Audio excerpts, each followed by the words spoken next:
राधे राधे सभी को। आज हम आपको बहुत प्यारी कहानी सुनाएंगे और सुनकर आपको बड़ा ही आनंद आएगा। आज गंगा सप्तमी है। गंगा सप्तमी मतलब आज के दिन गंगा जी का जन्म हुआ था या गंगा जी का उद्भव हुआ था। चलिए कहानी शुरू करते हैं। इक्ष्वाकु वंश के राजा सागर के बहुत सारे पुत्र और बहुत सारी संतानें थीं। एक बार दुर्वासा ऋषि तपस्या कर रहे थे। उन सब ने मिलकर दुर्वासा ऋषि जी का अपमान किया तो दुर्वासा जी ने उन्हें श्राप दे दिया कि तुम्हारा समस्त वंश नष्ट हो जाएगा। उनके श्राप के कारण सारे इक्ष्वाकु वंश के राजा की मृत्यु लोक को प्राप्त हो गए। चारों तरफ मृत्यु सब हो गई। बाद में राजा दिलीप हुए। दिलीप के पुत्र भगीरथ हुए। जब उन्हें पता चला कि ये सब कैसे हुआ, हमारे पुरखों या हमारे पूर्वजों का उद्धार कैसे हो, इन्हें पापों से मुक्ति कैसे मिले, तब राजा इंद्र ने उन्हें बताया कि आप गंगा मैया की शरण में जाइए, गंगा मैया आपके पूर्वजों को मुक्त करेंगी। तब उन्होंने पूछा कैसे, तब उन्होंने कहा कि आप ब्रह्मा जी की तपस्या कीजिए। भागीरथ जी अपना सब कुछ राज त्याग कर और ब्रह्मा जी की तपस्या करने के लिए निकल गए। उन्होंने ब्रह्मा जी की तपस्या की तो ब्रह्मा जी उनकी तपस्या से बहुत ज़्यादा प्रसन्न हुए। बोलो भगीरथ तुम्हें क्या चाहिए। तो भगीरथ जी ने कहा कि मैं राजा दिलीप का पुत्र और राजा सागर का संतान, उनके वंश का हूँ। मेरी इच्छा है कि मेरे जितने पूर्वज हैं उनका उद्धार हो जाए।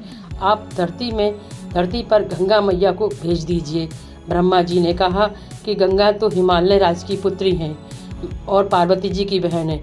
मैं उनको तो भेज दूंगा, लेकिन उनका इतना वेग है, अगर वो अगर ऊपर से सीधे आई तो समस्त पृथ्वी जल में मग्न हो जाएगी और सारी धरती डूब जाएगी।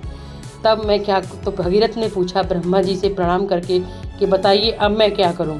तो उन्होंने कहा कि आप भगवान शिव की प्रार्थना कीजिए, वही हैं जो गंगा को अपनी जटाओं में रोक सकते हैं, उनके वेग को, वरना कोई नहीं रोक सकता। इतनी बात सुनकर भागीरथ जी ने कहा जैसी आपकी आज्ञा। ऐसा कहकर भागीरथ जी भगवान शिव जी की तपस्या में लीन हो गए। जब शिव जी की तपस्या उन्होंने कई वर्ष तक की तो शंकर भगवान प्रसन्न हुए और बोले भगीरथ तुम्हारी क्या इच्छा है। तब भगीरथ ने पूरी बात बताई कि मैं सागर के अपने परिवार के अपने पुरखों के उद्धार के लिए गंगा माँ को धरती पर लाना चाहता हूँ, लेकिन ब्रह्मा जी के अनुसार उनका वेग इतना है कि उनके आते ही समस्त पृथ्वी नष्ट जलमग्न हो जाएगी। तो मेरी बस ये इच्छा है कि आप उनके वेग को अपने जटाओं में धारण कर लें। शिव जी ने कहा ठीक है।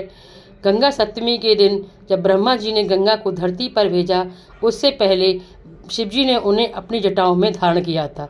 जिस दिन भगवान शंकर जी ने गंगा जी को अपनी जटाओं में धारण किया था, वह दिन गंगा जी की उत्पत्ति हुई थी और उसी दिन को गंगा सप्तमी के नाम का दिन था। इसलिए गंगा सप्तमी वैशाख मास की शुक्ल पक्ष की सप्तमी तिथि को होती है। इस दिन गंगा स्नान, पूजा पाठ, भजन कीर्तन किए जाते हैं और गंगा मैया हमारी माँ हैं। वो हम सबका उद्धार करती हैं, सबों को पापों से मुक्ति दिलाती हैं, सबके पाप अपने ऊपर लेकर और सबको पापों से मुक्त करती हैं। गंगा जल इतना पवित्र होता है, आप उसे कितने भी वर्षों तक रख सकते रहो, उसमें कोई भी बेकार पैदा नहीं होता है।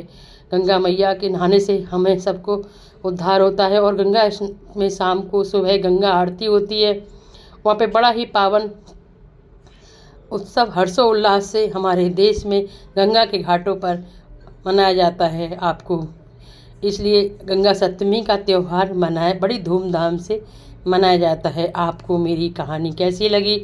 अगर पसंद आई हो तो प्लीज़ मेरे चैनल को सब्सक्राइब कीजिए। सब्सक्राइब कर लिया है तो थैंक यू, नहीं किया है तो कर लीजिए। ऐसी प्यारी प्यारी कहानियाँ आपके लाते रहेंगे। लाइक कीजिए, शेयर कीजिए, कमेंट में जय गंगा मैया, राधे राधे या भगवान का कोई भी नाम लिखिए। ऐसी प्यारी प्यारी कहानियाँ हम आपके लाते रहेंगे। जय श्री राधे राधे राधे राधे।